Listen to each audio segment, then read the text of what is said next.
Star Wars made me look at something that maybe I wouldn't have looked at before. And the angle I always went for was science. Every day was When I was really little, Empire Strikes Back. I remember the opening scroll. Everyone has a Star Wars story. I'm Jordan Hembrough, and I've turned my passion for Star Wars into a career. Today, I'm in Bernardsville, New Jersey, talking to Robin, a doctor whose path to medicine was inspired by Star Wars. This is Robin's Star Wars story. Jordan. Robin. Good to see you. Star Wars was the most influential thing in my life. It's been the most pivotal thing that has influenced me from the get-go from when I was little. It formulated who I became, what I liked, what I chose to do. Tell me about Robin playing Star Wars as a kid. Every day was Star Wars. So I was Princess Leia. Okay. And Marty up the street, who had blondish hair. Yeah. He was Luke. All and right. Alan across the street, who had black hair. Okay. He was Han. Okay. So we were the Three Musketeers, and we played it every day. All right, so you got all these photos here. This I love. Look at this. This is October 1983. Okay. So this is me as Princess Leia in an Endor costume. How old were you? I was 11. My mom always used to sew my costumes. She was really pretty handy. So she made a poncho. We went to a fabric store, and I went through all the different camouflages, and I found the one that I felt looked just like the card. Right. You know, the trading card. I went, okay, this one's the most similar. So then we took it home, she sewed it up, and then that's a hefty garbage bag with foam around the top part there. Look, it's a hat. This was MGM Studios when Star Tours opened up. Okay. And there's these Ewoks dressed up, and they're there with people. Then there was a life-size AT-AT walker there, and you're like, there's a life-size AT-AT walker here. And how old were you here? I was 17, and here I am under the AT-AT foot. Look at that. It's so amazing that all these things, suddenly you could touch them. Your imagination just went through, like, so this is what it must have felt like. This is what it would have been like. This was like the greatest gift. When I look at these pictures, I remember where I was. You're seeing a moment in time for me for my fandom. You could look at Star Wars as a seed that influenced me. It basically was planted back in '77. And then it grew into so much more than just a movie. It got me interested in sci-fi. So from watching Star Wars, I suddenly saw other science fiction films, loving then science fiction. And then watching science programs, and then going to like museums. Science became a big part of my life. Majoring in biology, having a minor in chemistry at NYU, going on to major in it. And always in the background of my mind was being a doctor with it.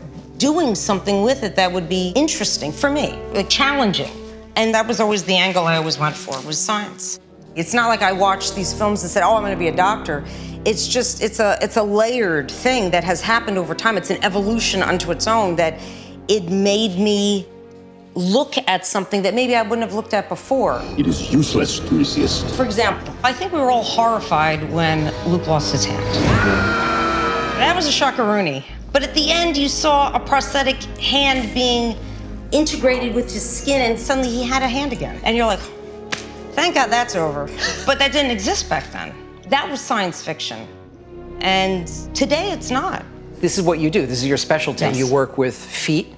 Yes, from the knee down. You know this stuff really, really well. Absolutely. To see things go from science fiction to science real is hopeful. It makes you feel good. It makes you realize that people are visionaries, that it can go from just a dream to reality. And seeing some of the things that we would look at and go, oh, that's fake. No, it's not anymore. Master Luke, sir, it's so good to see you fully functional again. How many you got? How many figures are in here? Do you know, I've never counted. Are you serious? I swear. It's been a labor of love. I love so many things in this collection. They all have a little bit of a story behind every single one. Wow, Canteen Adventure set. And everyone has a significance to when I got it and maybe who I got it from. The most sentimental thing, obviously, is my Millennium Falcon, right? Is it your original? My original one. Oh, see, I didn't know that. It's missing some decals. It's a little dirty, a little beaten up. When I pick it up, I remember looking when I applied the decals, and then when one fell off, I lick it, and then I put it back. That has emotional value, but if anybody came over, they wouldn't even look at it twice, because it's a sad sack. Like, it doesn't look so good. This is my Millennium Falcon. You know, the other girls liked that. No? They had dolls. But I kind of look back now laughing because I was playing with dolls. I had little dolls and little accessories and little ships you would put it in. So everyone's like, oh, you were playing with boys' toys. I'm like, no, boys were playing with girls' toys. Yeah. What do you mean what's with all the Lukes? 1, 2, 3, 4. You got so many friggin' Lukes. How come? Of course I do. Why? Well, they're all different. This one's orange, Sis, that one's excellent. brown. This one has like green hair. That's why we're here, is because I collect this. So therefore, I'm gonna collect it all. Yeah, like cool. potato chips, you can't just stop at one. So if there was a fire, what would I grab? I probably wouldn't grab any of my toys. What would you grab? I would grab my chinchilla, Luke. Tell me about your chinchilla named Luke. He's missing most of his left hand. And how'd you get the name Luke? Because he's missing part of his hand. I was afraid you were gonna say that. I'm looking at him and he's looking at me and I'm like, you're Luke Skywalker. Yes, you are. And he's like, yes, I am. Star Wars, the reason why so much of it is so big today is because we took the toys, and they were just plastic toys.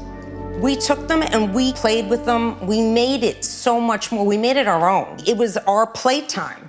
And that imagination created something bigger than what it was. The films were great, and we all love the films, but the feeling you get from them has been amplified, I think, through us over the years talking about it. We created it to what it is today. And now when you meet somebody, you're like, you liked it too. You grew up playing that, and then you realize you went through the same things at the same time, and that is like a brotherhood. You feel like you're home. One thing I do know, and I know this because I can feel it, is that the Force is real. It's something that we feel. When you meet somebody who likes Star Wars, whether they collect the toys, whether they like the movies, you know, whether any part of it has touched their life, it's a bond. You feel the warmth. It's like a real friend that you've talked to for maybe years. And that feeling that you get, that electricity, that's the Force. It binds the galaxy together. Every step you take leads you to where you stand. You find your place in the galaxy through just living life.